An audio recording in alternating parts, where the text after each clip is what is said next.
Conte des mille et un matins, écrit par Colette de 1911 à 1914, lu par Équilivre, livre audio.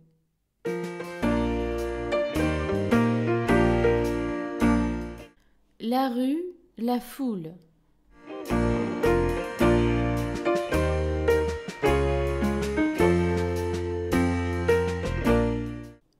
Impression de foule, 30 mai 1912.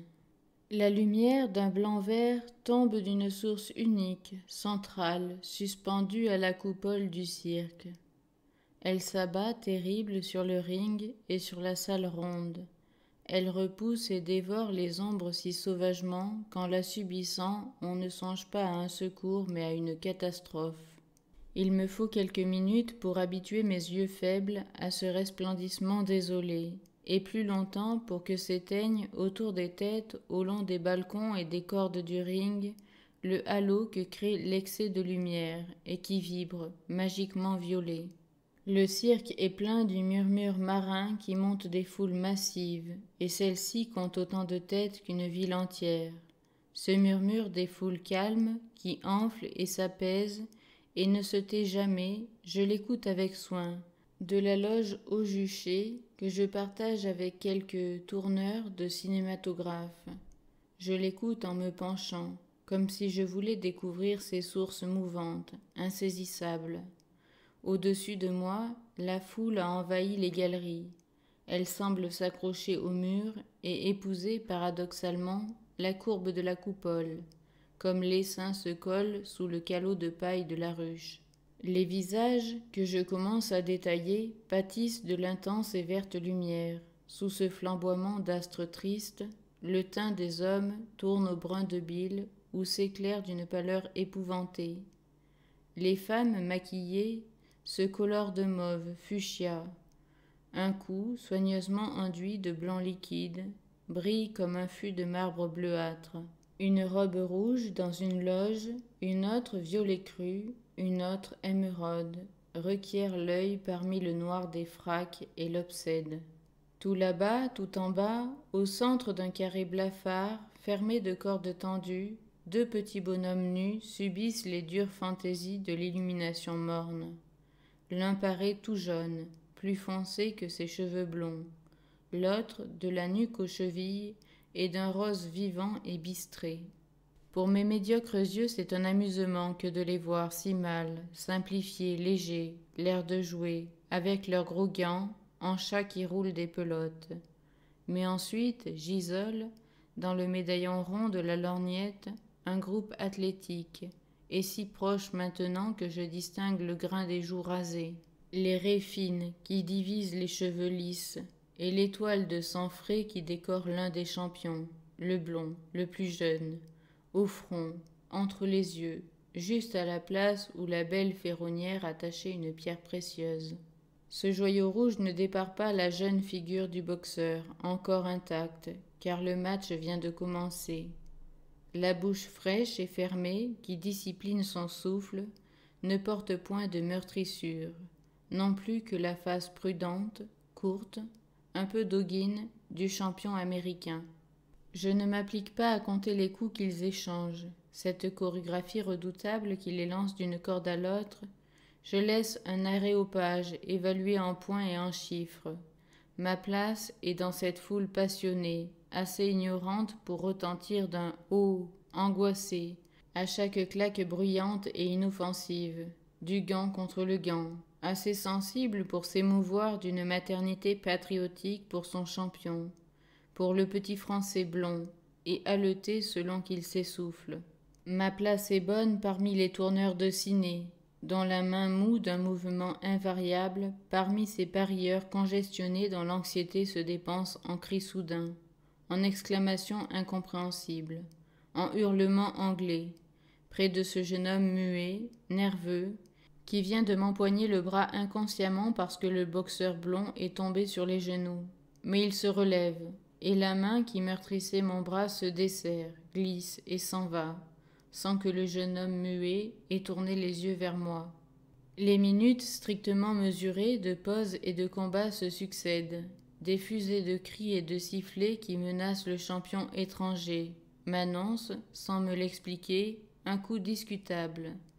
Le son du gong tantôt livre, inerte, volontairement évanoui, les deux adversaires aux mains de leurs soigneurs, tantôt les ressuscite, mouillés de sueur et d'eau, moins blancs, moins jeunes que tout à l'heure. N'y a-t-il pas dans l'œil agrandi du Français blond une fixité tragique et peut-être désespérée? Non, il a toujours sa rapidité qui déjoue et devance la pensée, qui arrache à la foule des exclamations ravies et déconcertées. Non, il élargit toujours et bombe son dos étonnant qui semble le protéger tout entier comme un bouclier de muscles. Mais aussi son rival froid, puissant et toujours debout. Je n'entends presque pas le choc mat des poings formidables, mais ils écrivent leur poids sur la chair nue, et tel coup muet, dont je n'ai perçu que le départ rapide, épanouit une large fleur sanguine sur une épaule, sur un sein, où gonfle une joue couleur de brugnon blette. Pendant les pauses, le bruit de la foule grandit. On dirait que, presque silencieuse durant les reprises, au cri ou à l'applaudissement près, elle s'accorde, à l'exemple des combats, de brèves détentes, des récréations hâtives, au coup de gong. Elle se tait, bridant son émotion, et l'aile des éventails même s'immobilise aux mains des femmes. C'est alors qu'il faut observer, sous les grands chapeaux, sous les turbans de perles, les changeants visages féminins. Est-ce pour le jeune champion blond ou pour l'argent du pari, ou dans l'espoir d'un mortel knock-out qu'elle se passionne? L'issue du combat est proche, et l'angoisse de ces dernières minutes frémit sur les paupières soulignées de bleu, sur les lèvres assombries de fard. À quel amant celle-ci montra-t-elle jamais ce masque figé, bouche ouverte et mâchoire tombée, ses yeux béants, ce visage quasi mort à force d'attention? Une autre se contracte, tout en une grimace amère, une autre encore compte les coups pour autant de tics maladifs. Un vieillissement subit les châtie et leur inflige les visages qu'elles retrouveront seulement l'hiver prochain, autour des tables vertes de Monte-Carlo. Fièvre du jeu, sadisme qui s'ignore, excitation sportive. Il y a aussi de tout cela, certes, sur les physionomies masculines, mais une autre émotion fait de beaucoup d'hommes ici autant de champions immobiles, enchaînés à leur stalle, anxieux, car le boxeur français faiblit, sévère car ils le glorifiaient comme une œuvre de leur pays, et tendre, car leur plus noble orgueil, leur fierté la plus désintéressée tient à sa victoire. Il est leur délégué, leur incarnation florissante, leur espoir. Va-t-il périr? Le 20e et dernier round jette l'un sur l'autre chancelant les deux adversaires. Comme à bout d'équilibre, la foule debout derrière moi ondule en rangs rompus. Devant moi, des bras, des têtes se lèvent irrésistiblement. Un grondement singulier vient de naître, si profond qu'il semble sourdre de l'édifice même, prélude d'une clameur folle. Je m'aide à grand-peine de la lorgnette pour voir, sur le ring blafard, la mêlée de deux corps trébuchants, les poings gantés du Français blond qui frappe et refrappe, non plus avec la sûreté impérieuse de tout à l'heure, mais avec un redoublement aveugle, fourbu, comme puéril. Puis plus rien, que des cris souverains, délivrés, triomphants, parfois fondus dans le tonnerre des battements de mains, puis qui reprennent, dominés par une aiguë et sauvage voix de femme. Des cris qui s'unissent un instant pour clamer 3 syllabes rythmées. Carpentier! Carpentier! Des cris qui gagnent comme une flamme courante, auxquels je réponds malgré moi. Sur le ring envahi, il n'y a plus de boxeurs, où donc le groupe herculéen est le vainqueur laborieux de cette soirée. Sur le ring, il y a, porté et promené en rond sur des épaules, un grand enfant blond, enveloppé dans un peignoir de bain. Il a les joues et la bouche enflée comme s'il venait de pleurer beaucoup. Il tient d'une main un petit bouquet de roses et l'agite vers la foule fanatique, d'un geste tremblant et vague, avec un sourire tout plein de faiblesse convalescente.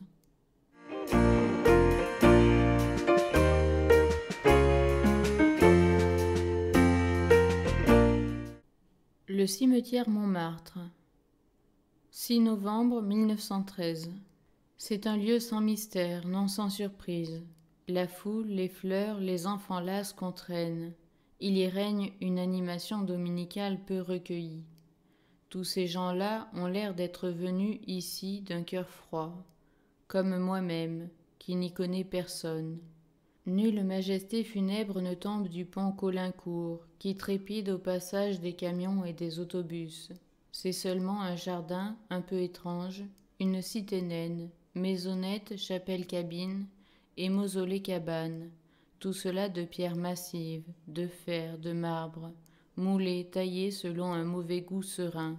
Une vanité enfantine qui ne désarme pas, mais qui inspire le haussement d'épaules, le rire indigné, et font de cette promenade rituelle une récréation inconvenante. Qu'évoquerait-on devant ce bastion en chocolat verni, paré de moulures, percé d'œils de bœuf, sinon le portique de Magic City, et ses cerceaux de faïence jaune, enfilés aux barreaux des grilles, à côté aux cubes de granit. Il y en a de ces cercles de céramique sur presque toutes les tombes. Les vivants les jettent aux morts, comme des couronnes d'un pain dur et doré, que les bouches sans dents et sans lèvres n'entameront plus. Tiens, en voilà encore une, et attrape celle-là, et l'an prochain tu en auras encore une autre. On ne peut pas leur donner à tous de vraies fleurs, il en faudrait trop. Dans ce seul cimetière, il y a tant et tant de morts. Ils empiètent sur les trottoirs, ils se bousculent. Ils arrêtent les vivants tout à coup serrés au ventre entre deux grilles qui se touchent presque. Mais le vivant, homme ou femme, n'en a cure. Il se dégage avec le petit seau agacé, le retroussi de manteau qu'il aurait dans un grand magasin un jour de cohue. Oui, tant de morts, sous ce pont, contre la rue, contre nous, parmi nous. Morts si proches, si peu habillés de bois, de plomb et de terre.